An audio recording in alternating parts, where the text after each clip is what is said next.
don't get busy and work on it, sure enough, the time will pass. And sure enough, 5 years from now, you'll wind up where you don't want to be, wearing what you don't want to wear, driving what you don't want to drive, being what you don't want to be. Now's the time to fix it. Now, here's the third step to your goals. Check the size of your goals and the kinds of goals. How big they are, what kind they are, affects you. And here's one of the important phrases of the evening. Your goals are affecting you, whatever they are. Your goals affect your handshake.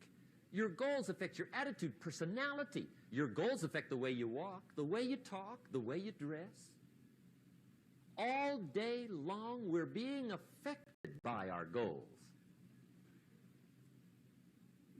Now, some people have goals, but they have such lousy goals. The effect is bad. I asked a guy one time, what are your goals for this month? The guy said, look, if I could just scrape up enough money to pay these lousy bills. That was his goal. I'm not saying it isn't a goal. It's a goal, but it's such a lousy goal, the effect is bad.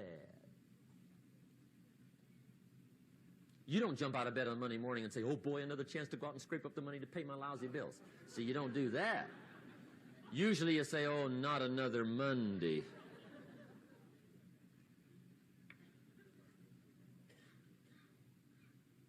And some people have so given up on life, they have joined the thank God it's Friday club. How sad. Surely those are the same people, when life is over for them, will say, thank God it's over. Let me give you a Bible philosophy that teaches how to get whatever you want. That's the title of the next set of notes. How to get whatever you want. From the Bible. Now again, I'm an amateur when it comes to the Bible. I'm not a pro. But this I can quote, and I think that'll be sufficient. How to get whatever you want. Here's what it says if you're ready. It says, ask,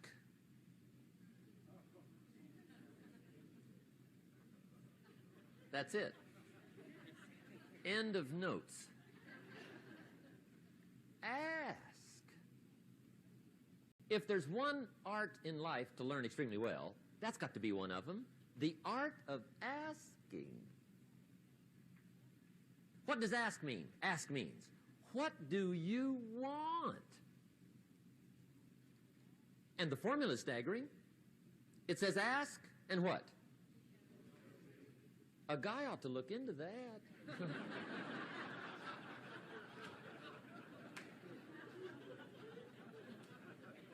He says, yeah, but you work where I work. By the time you struggle home, it's late.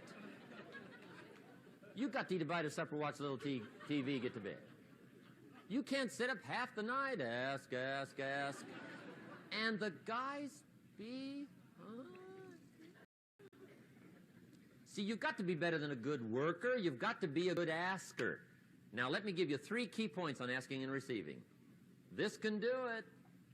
Number 1, asking is the beginning of receiving. Asking starts a unique process, mental and emotional. I don't even know how it works. All I know is it works. It's like pushing a button and all this machinery starts working. I don't know how. It just works. There's a lot of things you don't need to know how. Just work them. Some people are always studying the roots. Others are picking the fruit. I mean, it depends on what end of it you want in on. Asking is the beginning of receiving, so start the process. Here's number 2. Receiving is not the problem.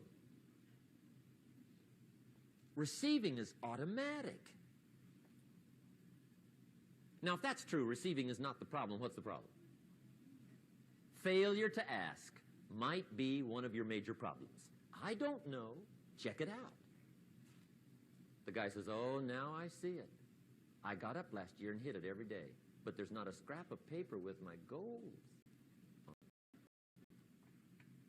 Good worker, poor asker. So you've got to change that. Here's number 3. Receiving is like the ocean. There's plenty, especially in California. It's like an ocean here.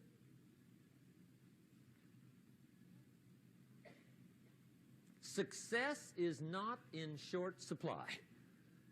It isn't rationed, and you stepped up to the window and it was all gone. No.